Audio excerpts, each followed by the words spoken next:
नमस्कार साथियों। तो आज है 14 दिसंबर 2025। तो क्या हाल चाल है आप सबकी? कल के लिए सब लोग तैयार हो ना? चलो बहुत बढ़िया। तो कल 15 दिसंबर सोमवार से एक नया ट्रेडिंग वीक शुरू होना चाह रहा है।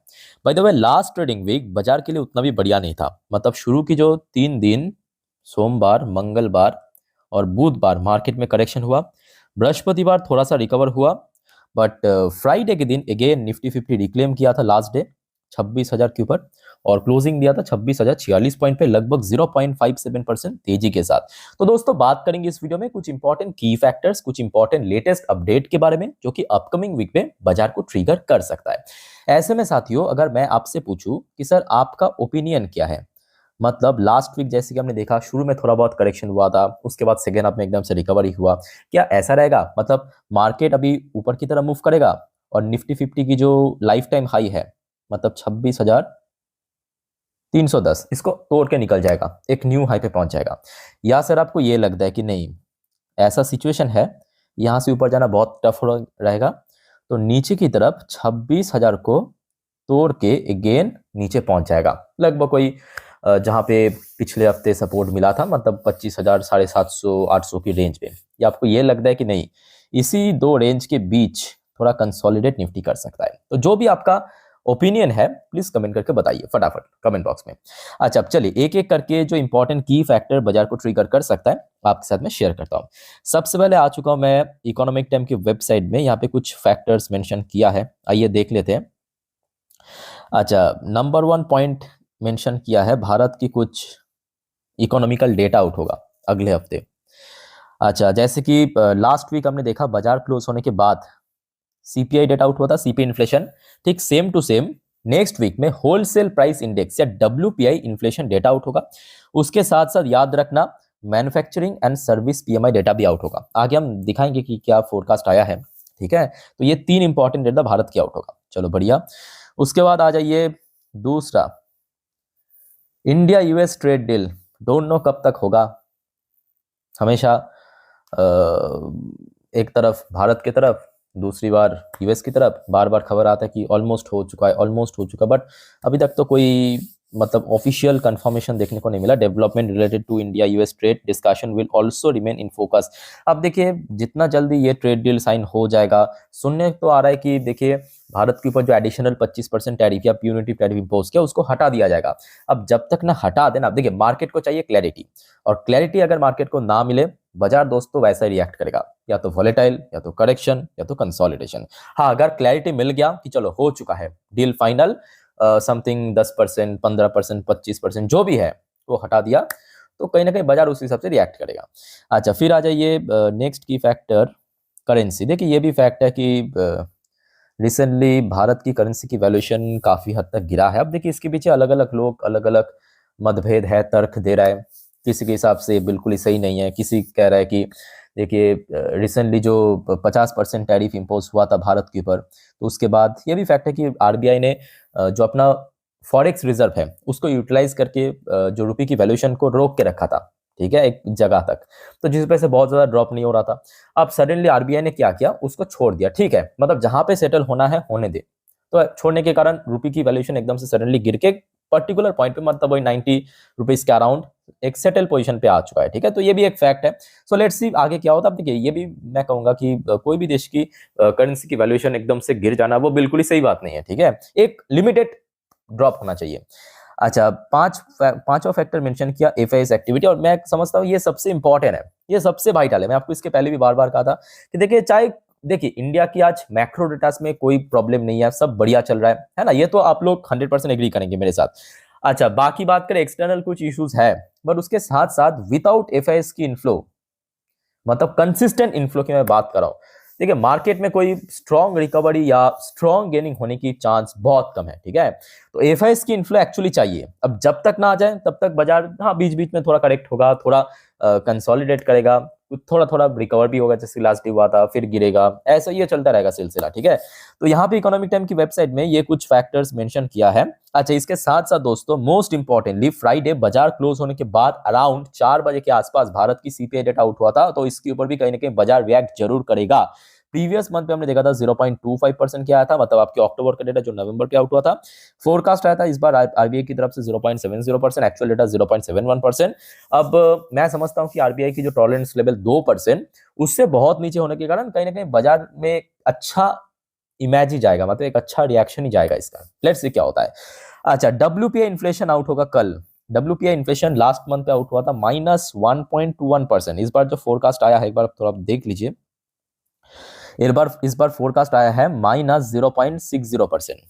-0.60%, मतलब प्रीवियस मंथ के हिसाब से थोड़ा सा बढ़ सकता है। ठीक है, तो ये डेटा आपको कल मालूम पड़ जाएगा 12 दिसंबर, तो कल आते ही मैं आपको इन्फॉर्म कर दूंगा दोस्तों।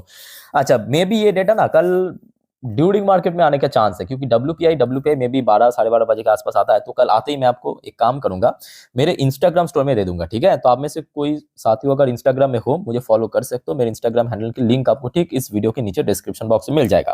अच्छा, फिर आ जाइए यूएस की सीपीआई डेटा इस बार बहुत वाइटल है। बहुत वाइटल क्यों है? क्योंकि बीच में 2 महीने की गैप होने के बाद इस बार आउट होगा। ठीक है, तो आपको पता होगा ना, अक्टूबर और नवंबर के आधा तक यूएस गवर्नमेंट शटडाउन था, और शटडाउन था मतलब वहां पे कोई भी इकोनॉमिकल डेटा आउट नहीं हो सकता था। ठीक है, तो आउट नहीं हुआ था। आखिरी बार डेटा आउट हुआ था, ये देखिए अक्टूबर पे। आखिरी बार जो डेटा आउट हुआ था वो अक्टूबर पे, नवंबर पे कोई भी डेटा आउट नहीं हुआ था। तो इस बार दिसंबर आउट होगा नवंबर की डेटा, तो मतलब लगभग बीच में 2 महीना गैप के बाद 18 दिसंबर के दिन ये डेटा आपको पता चलेगा यूएस की सीपीआई। और इसके ऊपर कहीं ना कहीं देखिए यूएस मार्केट तो रिएक्ट करेगा, और इतना भी आप जान लीजिए कि नेक्स्ट दिन इंडिया की जो आईटी सेक्टर है वो बुरी तरह रिएक्ट, मतलब बहुत जबरदस्त रिएक्ट करेगा उसके ऊपर, उस डेटा के ऊपर। लेट्स सी क्या होता है 18 तारीख, अभी तो देर है, मतलब कितना होगा, बृहस्पतिवार के दिन ये डेटा आपको पता चलेगा। अच्छा, फिर आ जाइए manufacturing PMI data. Manufacturing PMI data last month पे हमने देखा था थोड़ा बहुत फॉल कर गया था मैन्युफैक्चरिंग। सो ये डेटा आपको पता चलेगा 16 तारीख। 16 तारीख मतलब परसों, मंगलवार के दिन, याद रखना। ठीक है, और ये सब डेटा आते ही दोस्तों मैं आपको इन्फॉर्म कर दूंगा, तो एक भी वीडियो दोस्तों मिस मत करना। ठीक है। अच्छा, सर्विस पीएमआई मैं कहूंगा थोड़ा सा बेटर था एज कम्पेयर टू अक्टूबर से नवंबर का डेटा थोड़ा बेटर था, और ये डेटा भी आपको 16 दिसंबर के दिन ही पता चलेगा। तो बहुत सारे एक्चुअली भारत की, यूएस की इकोनॉमिकल डेटा आउट होगा अगले हफ्ते।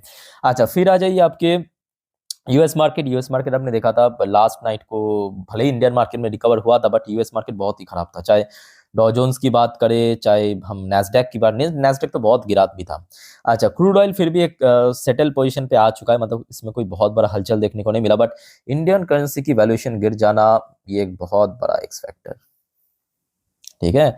अच्छा, वैसे देखिए आज है आपके रविवार मोस्टली मतलब 90% देशों की जो बाजार है वो क्लोज ही रहता है, बट एक आध एक्सेप्शन है, जैसे कि इजराइल की मार्केट ये देखिए TA35, इसका इसराइल की जो टॉप इंडेक्स है TA35, अभी इसराइल में देखिए लोकल टाइम 1:42 दोपहर को लगभग 0.96% नीचे आ चुका है। तो मतलब TA35 थोड़ा सा गिरावट चल रहा है। ओके, सो आशा रखता हूं कि देखिए कल सुबह बाजार ओपन होते होते अगर डॉ जोन्स एंड नैस्डैक की फ्यूचर रिकवर कर गया, या हमारे जो गिफ्ट निफ्टी की फ्यूचर है सुबह सुबह ओपन हो जाएगा, वो अगर रिकवर कर गया तो आई थिंक कि मार्केट एक डिसेंट ओपनिंग दे सकता है। ठीक है, बाय द वे इस बारे में हम रात में बात करेंगे। चलिए आगे बढ़ते हैं नेक्स्ट टॉपिक पे, पर उसके पहले साथियों आप सभी को रिक्वेस्ट करूंगा, अगर आपको वीडियो अभी तक अच्छा लगा, इन्फॉर्मेटिव लगा, प्लीज वीडियो को लाइक करना, और प्लीज दोस्तों चैनल को सब्सक्राइब करके जरूर रखना ऐसे इन्फॉर्मेटिव वीडियो हर रोज हर वक्त पाने के लिए।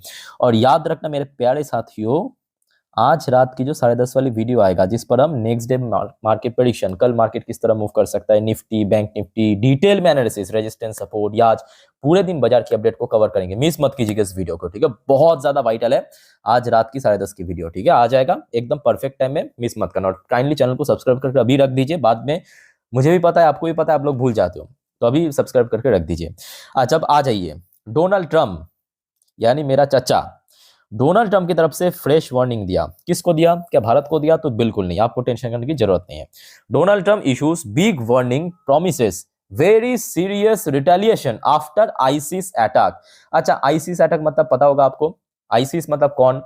पाकिस्तान की सीक्रेट एजेंसी को आईसिस कहा जाता है। ठीक है, 2 यूएस सोल्जर मारे गए हैं, और उसके साथ साथ एक सिविलियन की मौत हुआ है। कहां पे? क्या यूएस में हुआ? तो जी नहीं, यूएस में नहीं हुआ है ये इंसिडेंट सीरिया पे एक एम्बुश अटैक मतलब घात लगा के हमला किया कुछ आईसिस के आतंकवादी ने। ठीक है, वहां पे देखिए और भी बहुत सारे लोग मारे गए, बट मेनली यूएस की 2 सोल्जर, मतलब जो सेना है यूएस की 2 सेना, और यूएस की एक सिविलियन इस हमले पे मौत हुआ है, ठीक है। तो जिसके बाद ही डोनाल्ड ट्रम्प ने ये धमकियां दिए कि very serious retaliation. Okay, let's see क्या होता है। अब देखिए, मेरा सिंपल सी ओपिनियन है, जब आप घर पे सांप को पालोगे, ये जो आईसीस है ना, पाकिस्तान की जो सीक्रेट एजेंसी, इसको फंडिंग कौन करता है? क्या पाकिस्तान की औकात है इसको फंडिंग करना? तो बिल्कुल नहीं है। फंडिंग तो वही यूएस ही करता है। तो जब आप घर पे सांप पालोगे तो पहले आपको ही डसेगा, सिंपल बात है ना। तो वही उसका ही अंजाम देखने को मिल रहा है। अच्छा, फिर आ जाइए आपके इधर, रशिया तो बहुत मार रहा है, बहुत मारा है। आपको मैं कल रात की ये जो 10:30 वाली वीडियो, यहाँ पे भी आपको मैं दिखाया था, आई थिंक कि आप लोगों ने देखा होगा। कल रात की इस चैनल पे मैं जितने भी वीडियो अपलोड, ये वाली वीडियो में, ये वाली वीडियो में आपको मैं दिखाया भी था कि रशिया बहुत मारा है, फिर से बहुत ज़्यादा एग्रेसिव हो चुका है, ठीक है।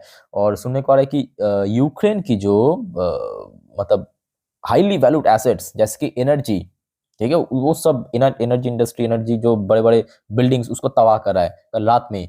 और उसके बाद ये जो यूक्रेनियन प्रेसिडेंट जेलेंस्की, ये भाई अभी थोड़ा सा बैकफुट में आ चुका। अब क्या क्या कह रहे हैं देखिए, कि dignified peace and guarantees that Russia would not attack Ukraine again, he prepared to meet US envoy and European alliance in Berlin to end Europe deadliest conflict since World War II।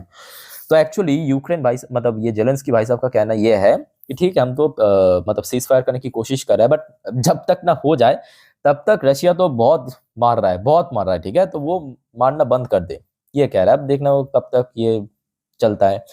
अच्छा, एक और important factor जो आपको मैं कल भी थोड़ा सा हिंट दिया था, आपको पता होगा रिसेंटली मैक्सिको ने भारत के ऊपर, चाइना के ऊपर, साउथ कोरिया, इंडोनेशिया, सबके ऊपर 50% तक टैरिफ इम्पोज कर दिया है।